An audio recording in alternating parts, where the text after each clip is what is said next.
Quando nós lemos Êxodo 20, verso 3, temos uma tendência grande de pensar que o texto não é para nós. O texto diz: não terás outros deuses diante de mim.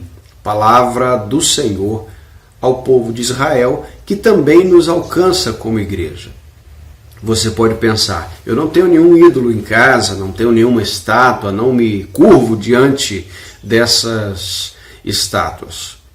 Mas há outras categorias de idolatria, outros deuses que muitos seguem.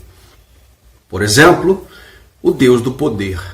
Há pessoas que não conseguem se imaginar fora do controle, fora de controlar as coisas, fora de controlar os outros. Nós vemos aí o jogo do poder em vários cenários, em várias esferas, sobretudo no âmbito político, mas em outras dimensões, não é? Em outras proporções, isso também acontece. Outro tipo de Deus ou de deuses são os bens, o dinheiro, as posses, aquilo que se pode comprar. Pode ser que alguém diga: bom, eu não tenho necessidade de estar no poder, basta que eu tenha dinheiro, basta que eu tenha conforto, eu preciso comprar, eu preciso ter, eu preciso possuir. Aliás, este é um Deus muito mais servido do que nós imaginamos. O Deus do dinheiro, o Deus das riquezas, das posses, não é? A Bíblia chama de Mamon. Há muitos que se rendem a ele sem se acharem idólatras. A Bíblia condena a avareza. Mas não é só isso. Nós temos deuses mais sutis até. Por exemplo, aquele que cultua o intelecto. Não só aquele que é um grande intelectual, mas por vezes o seu próprio intelecto. Ele acha que pode ser melhor do que o outro, melhor do que a si mesmo, quando estuda muito, quando tem uma graduação, uma pós-graduação, um doutorado, um mestrado antes disso, depois do doutorado. Ou seja, isto se tornou um Deus para a sua vida. Se ele não tem isso, ele não se acha bom. Se alguém não tem esse tipo de formação, então para ele não serve, não pode dizer nada. Muitas vezes este ídolo da intelectualidade tem afetado grandemente os corações. Mas há vários outros ídolos. Por exemplo, o trabalho. Você pode ser tão apegado ao seu trabalho e fazer dele o seu Deus. Ele te domina, ele domina os seus horários, ele domina as suas prioridades, você vive para trabalhar e, detalhe, você acha que as pessoas olham para você, te aplaudem dizendo: olha como ele é trabalhador, ele nunca tirou férias. Bom, eu não estou dizendo aqui que as pessoas que nunca tiraram férias idolatram ou idolatraram o trabalho. Muitos não fizeram assim porque não foram treinados para isso ou não tiveram oportunidades para isso. Muitos tiveram trabalhos muito forçados a vida inteira, e nós sabemos disso, sobretudo aqueles que já se aposentaram. Mas o que quero tratar não é isso. Eu estou tratando aqui daqueles que de fato amam tanto o trabalho que deixam tudo de lado para que o trabalho não fique pelo caminho, para que o trabalho seja muito bem visto, seja reconhecido.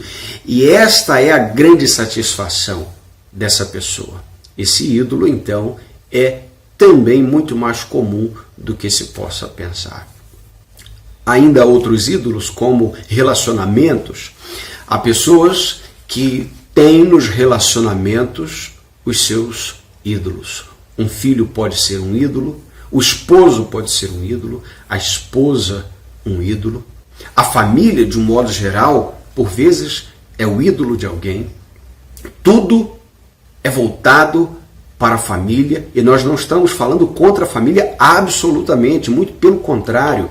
Nós devemos sim, de fato, derramar todo o nosso amor diante da nossa família, devoção à nossa casa, mas o que quero dizer é que quando nós amamos mais as pessoas, e isso inclui pai, mãe e filhos, quando nós amamos mais as pessoas do que o próprio Deus, isso se tornou um ídolo na nossa vida. E há muitos ídolos hoje porque há pessoas que se relacionam de maneira virtual com cantores, com escritores e até com pregadores da palavra, e isso se torna uma idolatria. Tudo que essa pessoa faz, tudo que essa pessoa fala está com peso de verdade, e não importa às vezes nem o que a Bíblia diz.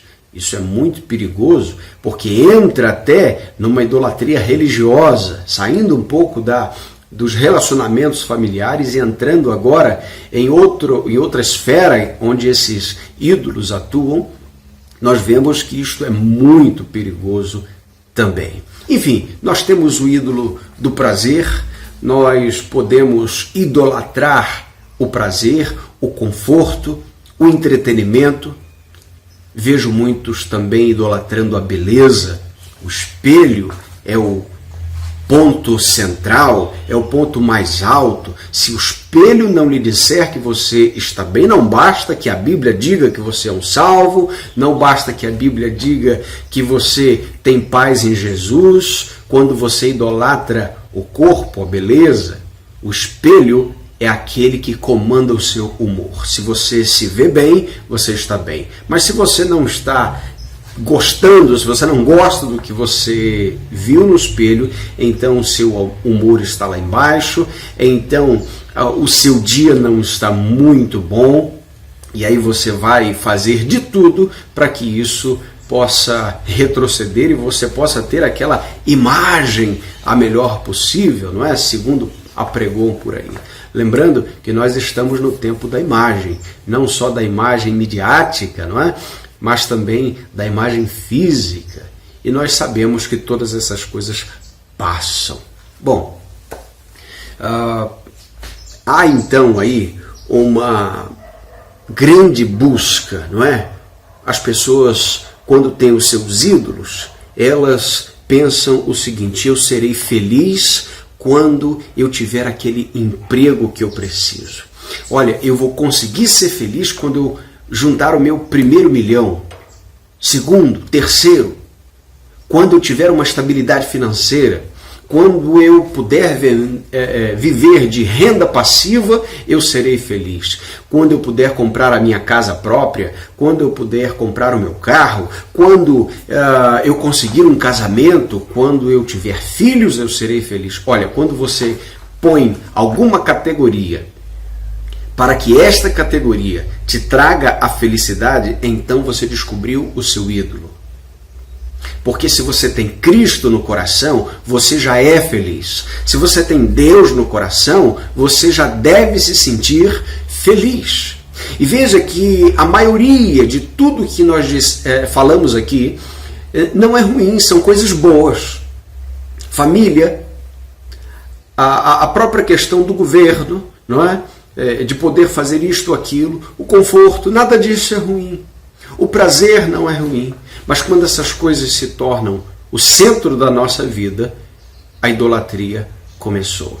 E eu quero terminar lembrando o seguinte: não existe ventre mais fértil para a idolatria do que um tempo de abundância. Os deuses se multiplicam. Agora, no tempo de escassez, no tempo de falta, é que o nosso coração começa a perceber que somente em Deus nós temos socorro, nós temos força, nós temos certeza, nós temos segurança. Então, no tempo da escassez, nós começamos a deixar no caminho os nossos ídolos, porque eles não valem de nada. Volte-se para Deus nesse tempo. E não espere que as coisas piorem ainda mais. Volte-se para o verdadeiro Deus, porque Ele é rico em perdoar, Ele é misericordioso, e a Bíblia diz que nós temos e devemos ter um único e verdadeiro Deus. Não terás outros deuses diante de mim, diz o Senhor. Que Deus te abençoe em nome de Jesus. Amém.